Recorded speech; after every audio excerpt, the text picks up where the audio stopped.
Kita mulai.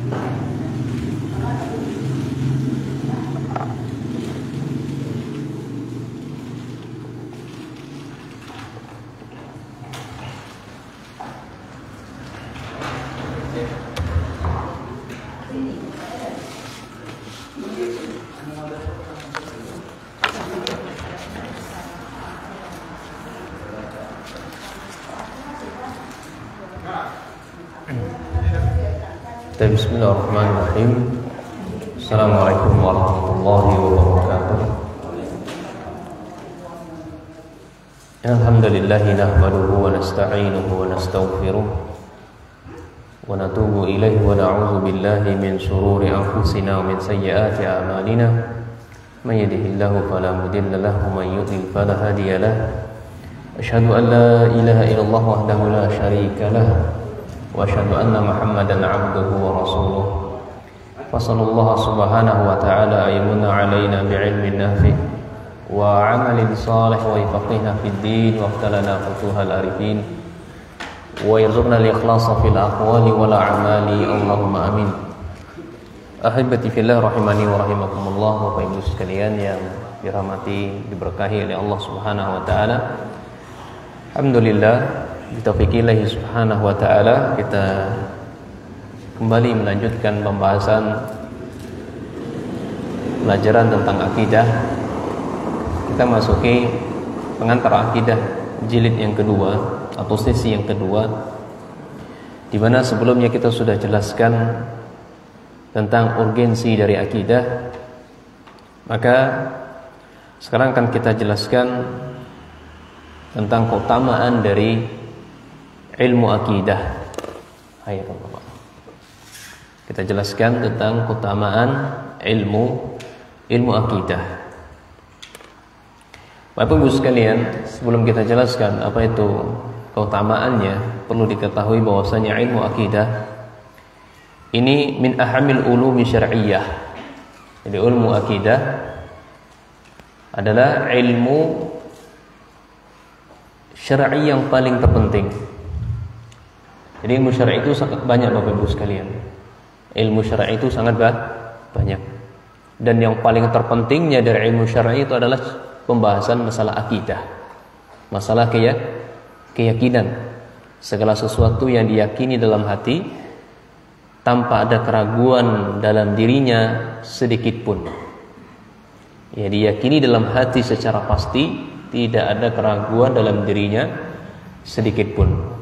Sehingga mempelajari ilmu akidah ini ilmu yang paling terpenting dari sekian banyaknya ilmu syar'i. Bal huwa asasuddin, bahkan ilmu akidah itu Bapak Ibu sekalian adalah pondasinya agama. Ya. Bagaimana Bapak Ibu sekalian bisa yakin salat itu datangnya dari Allah kalau tidak meyakini bahwasanya itu perintah langsung dari Allah? Ibu salat kan yakin kan? Karena itu perintah langsung dari Allah. Ibu puasa itu kan yakin, keyakinan dalam hati bahwasanya perintah puasa itu datangnya dari Allah. Makanya dia pondasi Bapak Ibu sekalian.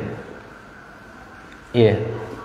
Pondasi itu mayubna ala ghairuhu. Ya, mayubna ala ghairihi. Qala ulama usul fikih mengatakan seperti itu. Segala sesuatu yang dibangun di atasnya itu namanya pondasi. Sehingga kalau nggak ada pondasi, maka mustahil sebuah bangunan akan berdiri kokoh. Iya. Maka katakan oleh penulis di sini, fala yuqbalullahu azza wa jal min 'abdin ibadatan illa idza kana mu'minan bihi. Ya, jadi Allah Subhanahu wa taala tidak akan pernah menerima apapun bentuk jenis ibadah yang dilakukan oleh seorang hamba illa idza kana mu'minan bihi, melainkan dia harus yakin, melainkan dia harus dalam keadaan beriman ya, terhadap Allah Subhanahu wa taala.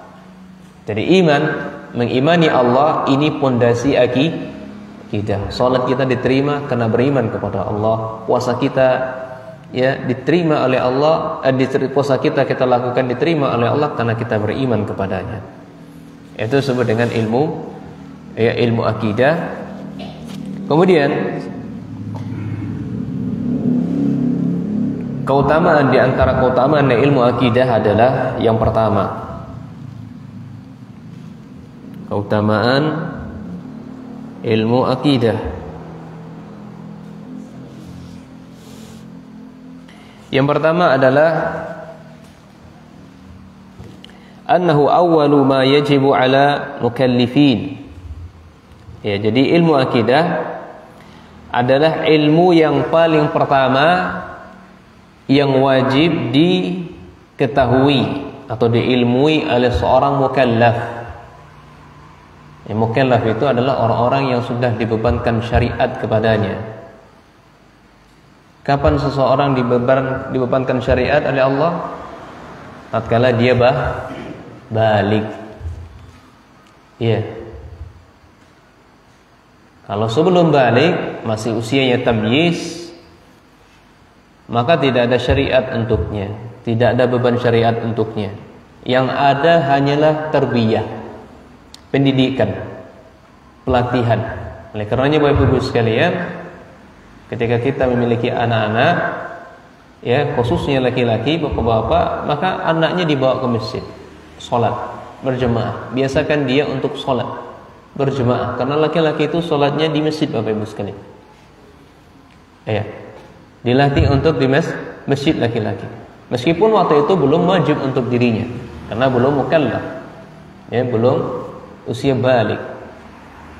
Ya, makanya Nabi SAW mengatakan, ya murru auladakum, perintahkanlah anak-anak kalian ketika umurnya berapa?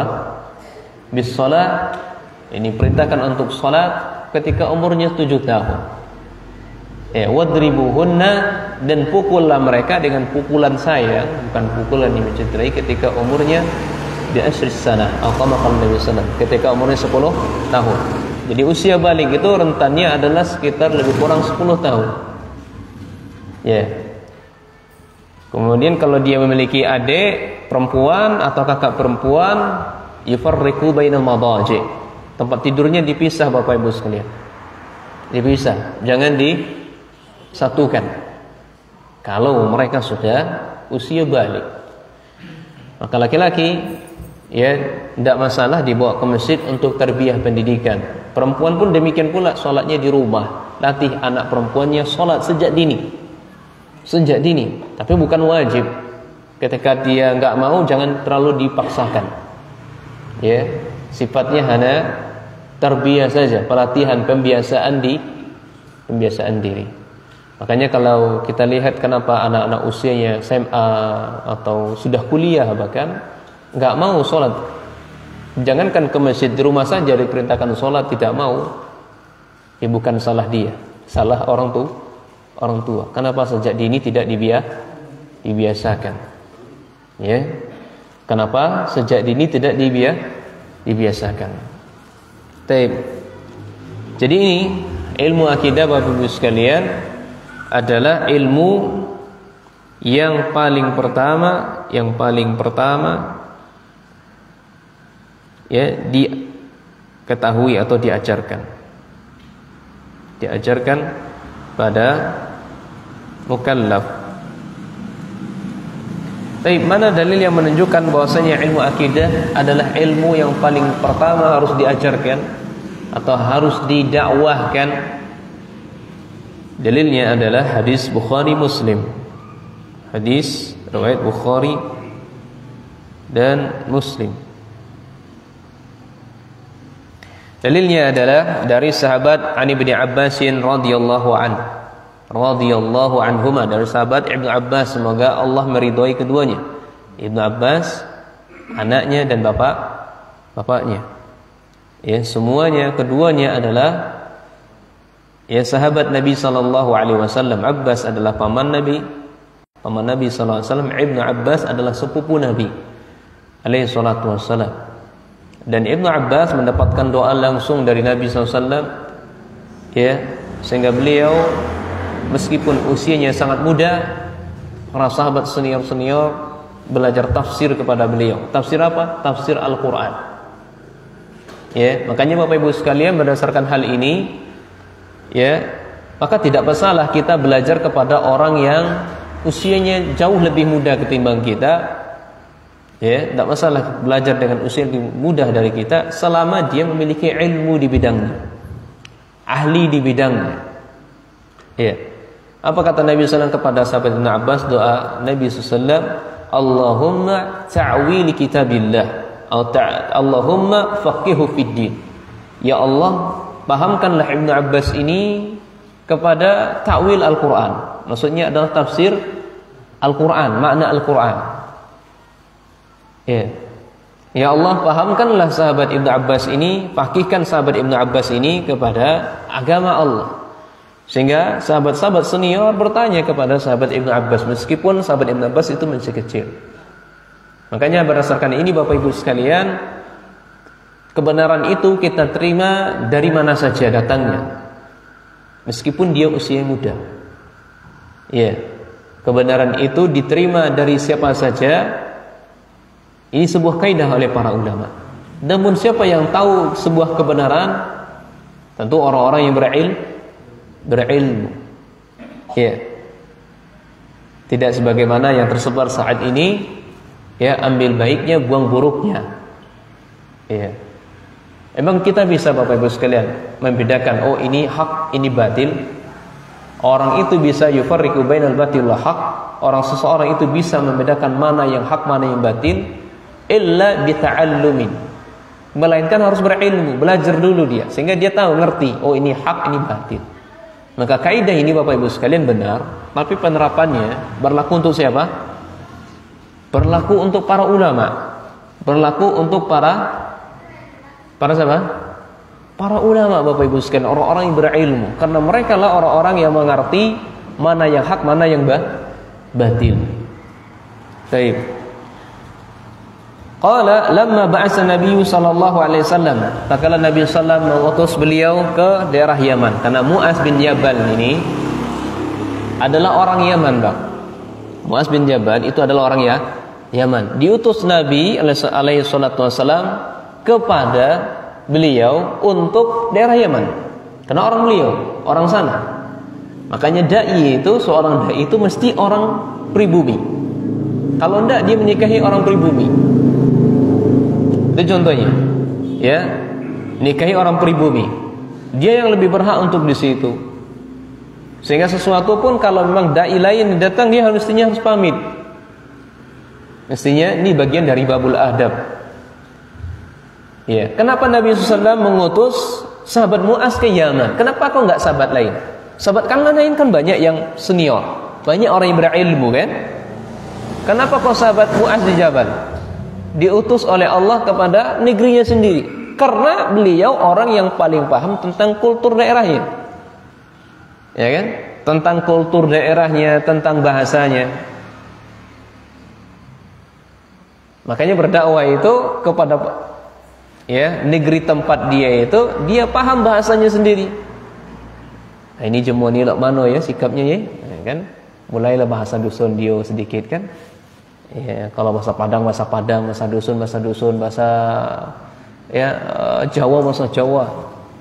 Karena jangan sampai Bapak Ibu sekalian, ketika kita berdakwah kepada masyarakat menggunakan bahasa yang mereka tidak ngerti, maka akan besar kemungkinan Allah dan Rasulnya didustakan. Ya, besar kemungkinan Allah dan Rasulnya didustakan. Sebagaimana keterangan dari Nabi SAW, yuhaddisun nasa bima ya'rifun, berdakwalah kepada manusia dengan bahasa yang mereka gunakan.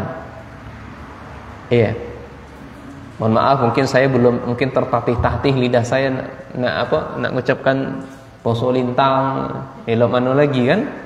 Ya. Maka tidak masalah kita menggunakan bahasa yang sudah mereka mengerti. Maksudnya dengan bahasa Indonesia dengan baik dan benar misalnya. Ya, dan lebih mantap lagi bahasa dusun, karena itu yang sudah familiar dan lebih mudah dicerna. Apalagi mbah-mbah. Kalau nek wong Jawa tuh yang mboten ngertos niku. Nek ngomong bahasa Indonesia itu mboten ngertos nek wong Jawa gitu.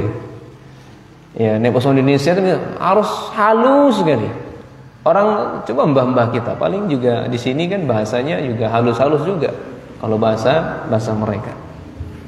Jadi sahabat Mu'adz diutus oleh Nabi SAW kepada negerinya sendiri. Apa dikatakan? Ya, kepada beliau, Nabi SAW berpesan kepada beliau, ya Mu'adz, innaka taqdamu ala qaumin min ahli kitab, dan yang lain, ya Mu'adz, innaka ta'ti qauman min ahli kitab. Mu'adz, sesungguhnya engkau ini akan mendakwahi, akan mendatangi ahli kitab. Ya, siapa ahli kitab itu Bapak Ibu sekalian? Ahli kitab itu adalah Yahudi dan Nasrani. Ya.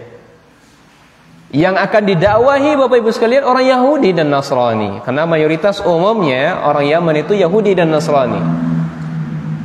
Ya. Ini pada umumnya mereka banyak di situ orang Yahudi dan Nasrani. Bukan orang Islam yang didakwahi Bapak Ibu sekalian. Kalau orang Islam dakwah gampang. Ya. Tapi kalau didakwahi sesuatu yang sangat besar. Orang Yahudi yang notabene mereka sudah menolak Rasul alaihi salatu wasallam, sudah tidak menerima ajaran Rasul sallallahu alaihi wasallam, tidak menerima ajarannya Islam. Ya. Maka apa yang didakwahkan kepada ahlu kitab Bapak Ibu sekalian? Ya, didakwahkan kepada mereka, falyakun awwala ma tad'uuhum ila ayyuhidullah. Ya Mu'adz, engkau akan mendatangi penduduk ahlu kitab, hendaklah yang pertama kali engkau ajarkan kepada mereka tauhidullah. Ya, tauhidul. Bagaimana mereka diciptakan oleh Allah untuk ibadah kepada Allah. Ada tujuan mereka diciptakan oleh Allah untuk ibadah kepadanya, mentauhidkan Allah semata. Hanya untuk Allah dia beribadah. Ya. Makanya Bapak Ibu sekalian, ya, dakwah seseorang itu ingin berhasil atau tidak, maka selalulah diawali dengan dakwah tauhid. Ya, dakwah tauhid. Ya.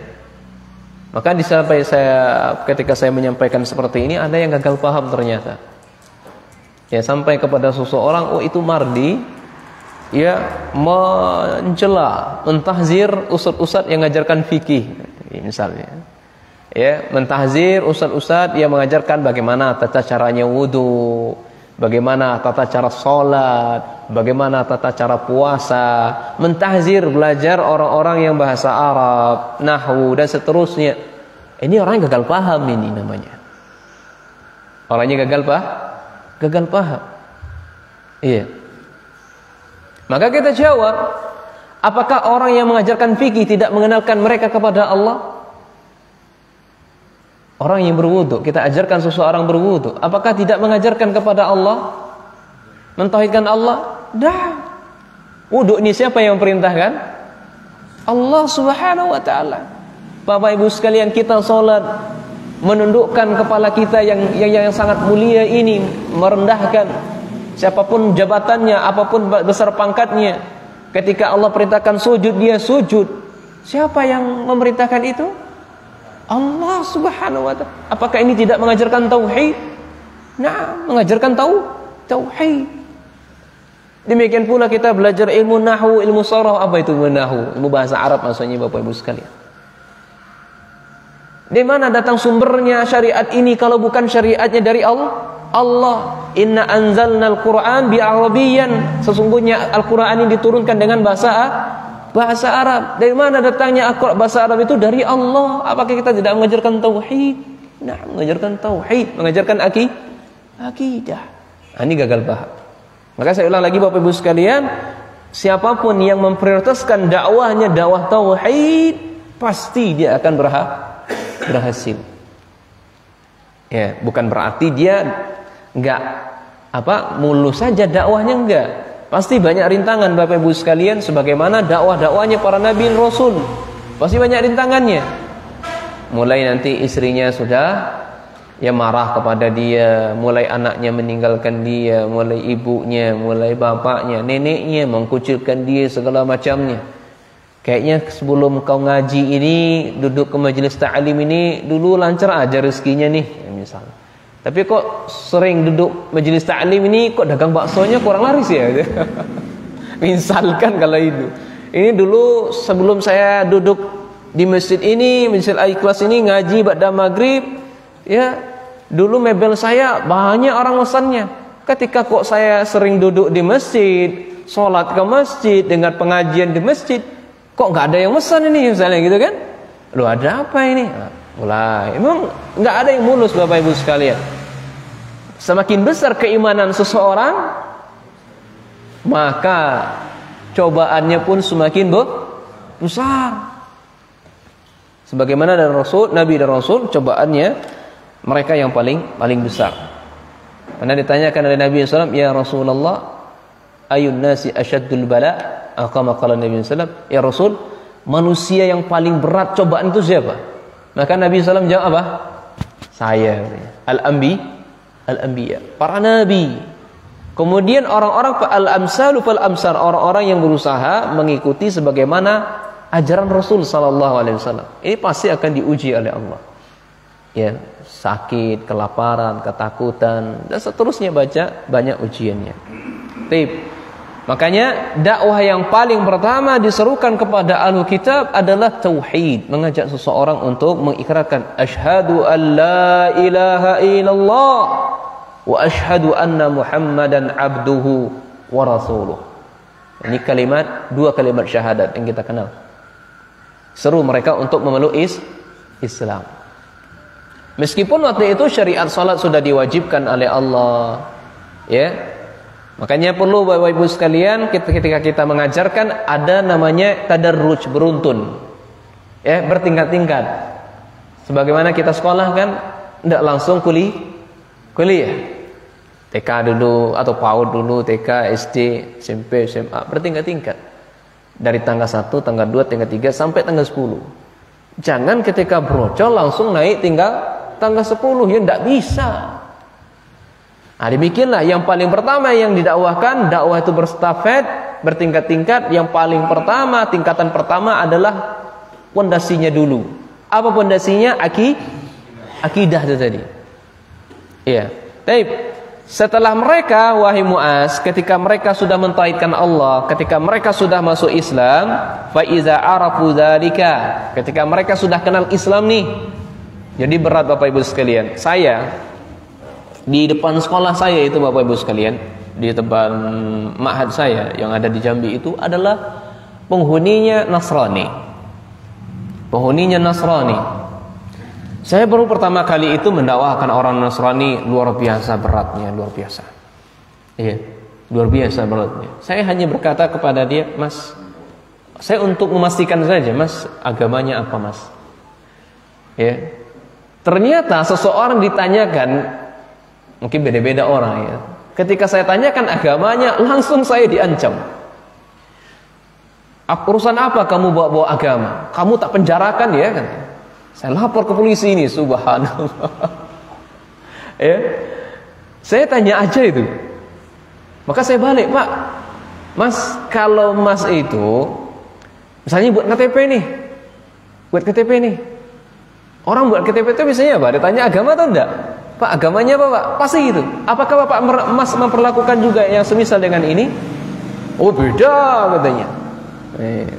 Jadi ini baru pertama kali saya rasakan ketika mendakwahi orang Nasrani, ya, baru bertanya agama saja. Kenapa kita butuh tanya agama? Ya, kita mencontoh Rasul. Ya, yang perlu kita dakwahkan pada mereka tahu tauhid dulu, bantah dulu ya Tuhan mereka. Ya, nggak usah keluar-keluar dulu, Mas, kamu sholat, Mas, kamu harus masuk Islam dulu, masalah macamnya. Enggak, ajarkan dulu, batalkan dulu keyakinan mereka tentang trinitas yang mereka yakini. Ya, baik. Jadi begitu ya Bapak Ibu sekalian. Bagaimana sahabat Mu'az waktu itu ya mendakwakan ahlu kitab Yahudi dan Nasrani. Ya, ya, kalau saya di posisi itu mungkin saya belum tentu saya mampu. Ini satu orang saja Bapak Ibu sekalian ya udah saya nyerah deh, enggak kuat saya. Ya, ini belum saatnya saya mendakwahkan orang Nasrani nampaknya gitu kan. Iya, luar biasa. Ini kita ambil pelajaran Bapak Ibu sekalian. Jadi ketika mereka orang Yahudi sudah mengenal ya Allah sudah mentauhidkan Allah, maka fa akhbiruhum annallaha qad farada alaihim khamsa salawatin fi yaumihim wa lailatin. Kalau mereka sudah mengenal, maka kabarkan kepada mereka bahwasanya Tuhan mereka, Rabb mereka mewajibkan mereka salat 5 waktu. Salat 5 waktu siang dan malam. Itu waktu itu apa? Salat sudah diwajibkan atau belum kepada sahabat? Sudah diwajibkan oleh Allah. Tapi ditahan dulu, ditunda dulu. Sampai para penyampainya ditunda dulu. Jadi disampaikan dulu tentang akidah, selesai semua akidah, mentauhidkan Allah, baru ajarkan mereka tentang ya salat 5 waktu. Fa iza arafu dzalik, ketika mereka sudah melaksanakan salat 5 waktu, udah lanjut tahap berikutnya, fa akhbirhum annallaha qad farada alaihim fa iza sallu, apabila mereka salat, fa akhbirhum annallaha iftarada alaihim zakatan fi amwalihim. Baru sampaikan, kabarkan kepada mereka bahwasanya Allah mewajibkan mereka untuk membayar zakat dari harta-harta mereka.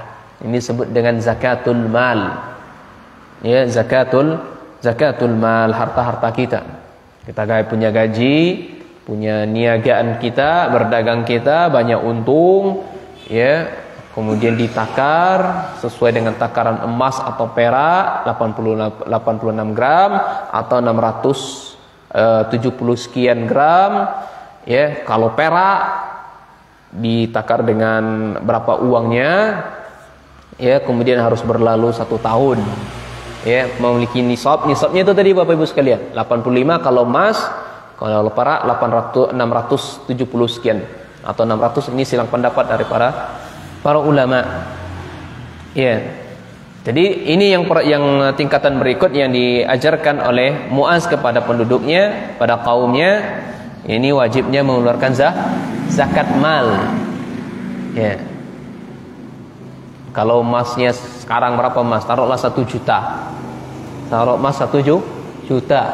Berarti kali 85 juta nisabnya.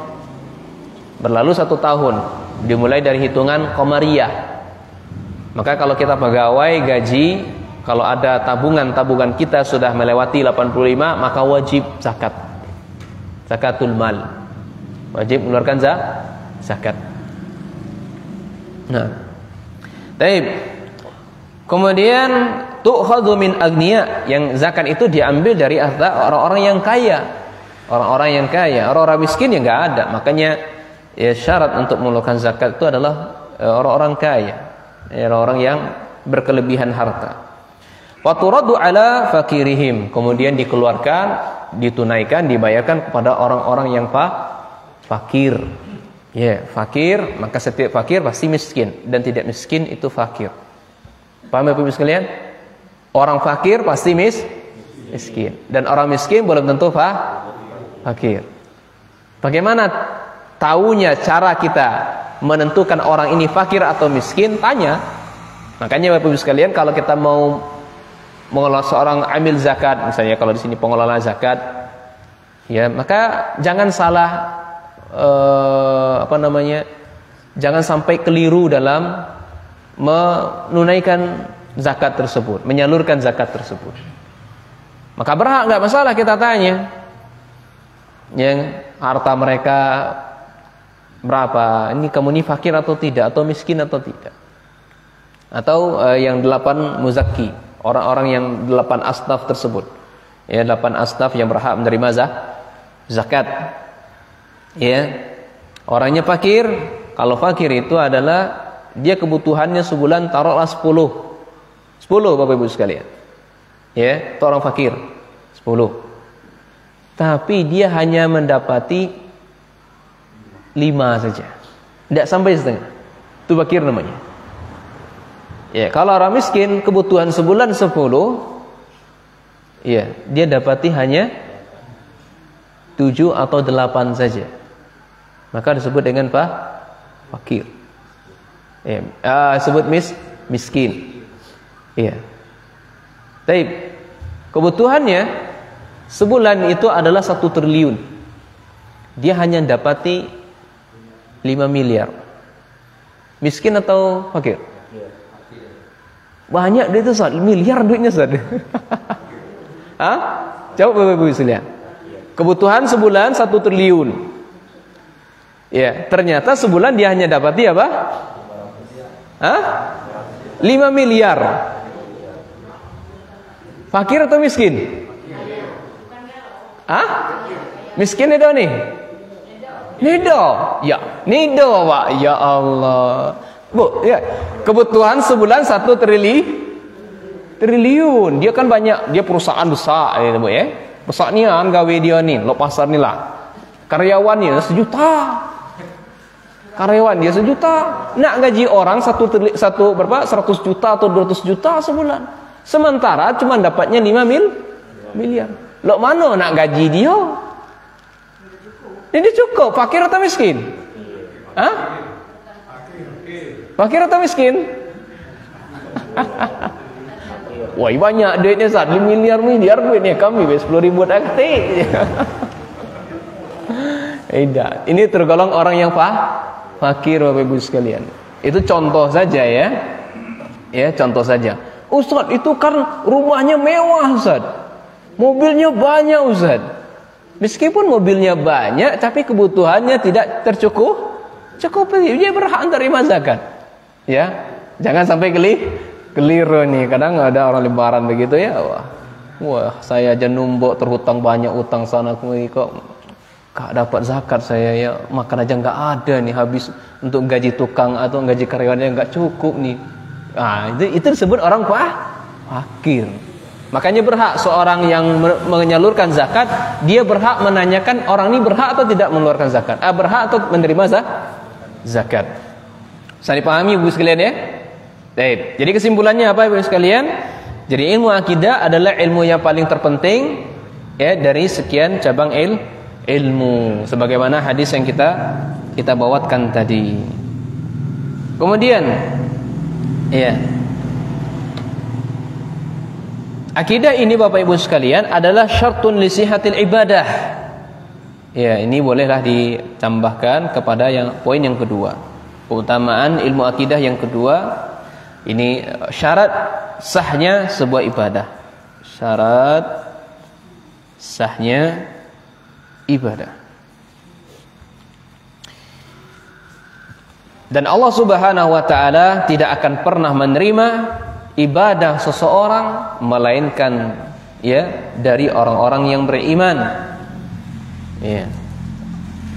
Allah hanya menerima ibadah dari orang-orang yang beriman, orang-orang yang beriman. Mana dalilnya Bapak Ibu sekalian? Dalilnya adalah Quran surat Az-Zumar ayat 65. Quran surat Az-Zumar ayat 65. Allah mengatakan walaqad uhiya ilaika wa ilal ladzina min qablika la in asyrakta la yahbatanna 'amaluka wa la takunanna minal khasirin. Sungguh kami telah wahyukan kepadamu wahai Muhammad, wa ilal ladzina min qablika, dan orang-orang sebelum engkau wahai Muhammad, la in asyrakta la yahbatanna 'amaluka wal takunanna minal khasirin. Iya, sekiranya engkau wahai Muhammad menyekutukan Allah, berbuat syirik kepada Allah dalam ibadah kepadanya, amalan yang engkau lakukan selama ini, ribuan tahun yang engkau kerjakan, jutaan tahun yang engkau hidup di muka bumi ini penuh untuk ibadah, maka semuanya ditolak oleh Allah, tidak diterima oleh Allah, dihapus oleh Allah, sehingga engkau pada akhirat nanti termasuk orang-orang yang merugi. Bapak Ibu sekalian, ini akidah. Pentingnya akidah bagi seseorang, syarat sah diterimanya amalan soleh yang dilakukan. Satu saja, ketika dia menyekutukan Allah, satu saja dia berkeyakinan bahwasanya ya penghuni Gunung Dempo sana harus wajib kita ibadahi, maka gugurlah semua ibadah yang kita lakukan. Di antara bentuk di antara bentuk ibadah yang dilakukan kepada penghuni Dempo yang diyakini seseorang apa Bapak sekalian? Disembelihnya sapi, kemudian kepalanya ditanam. Ini adalah sebuah bentuk kesyirikan. Atau banyak praktik di masyarakat kita, mohon maaf, apa di sini ada atau tidak, ketika mereka bangun rumah maka mereka harus menumpahkan darah terlebih dahulu, kemudian kepala kambingnya ditanam di rumahnya itu agar tolak bala. Ya, tolak bala. Atau apa namanya biasanya digantung di apa? Pisang atau apa, atau kelapa atau segala macamnya. Kalau enggak seperti itu nanti kualat dan segala macamnya. Manakala ada keyakinan seperti ini Bapak Ibu sekalian, Allah sudah tegur kita dalam Al-Quran. Bukan saya yang mengatakan Ibu sekalian, saya hanya menyampaikan saja sebagaimana yang Allah sebutkan. Karena setiap hari kita baca Al-Quran, ya, amalan yang kita lakukan selama ini digugur Bapak Ibu sekalian, tidak dianggap oleh Allah. Makanya setelah kita tahu hari ini, ya tinggalkan. Setelah tahu maka kita tinggalkan. Tidak perlu kita untuk memvonis orang segala macamnya. Oh kamu gini. Tidak.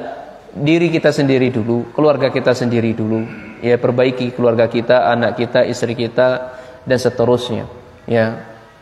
Nah, ini yang paling penting, selamatkan anggota keluarga kita. Ini yang pertama Bapak sekalian. Karena Allah mengatakan qu anfusakum wa ahlikum nar wa quduhan nasu wal hijarah. Ya. Wahai manusia, wahai para suami, jagalah. Ya. Qu anfusakum wa ahlikum, jagalah diri kalian dan keluarga kalian dari ancaman amukan api neraka. Diperintah oleh Allah untuk menjaga keluarga kita dulu, diri kita, keluarga kita. Ya, kalau bisa keduanya digabungkan afdal insyaallah, lebih utama insyaallah. Tapi yang paling utama, ya, selamatkan keluarga kita, selamatkan diri kita dari ancaman api neraka. Kita tahu perbuatan itu adalah bentuk menyekutukan Allah, kita tinggalkan.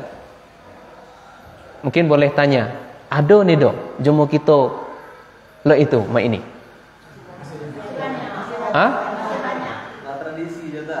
Nah, jiku kampungku si di Jambi wae.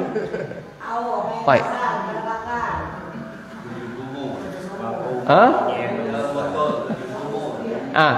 Tanya ku dewa. Apa keyakinan jemo?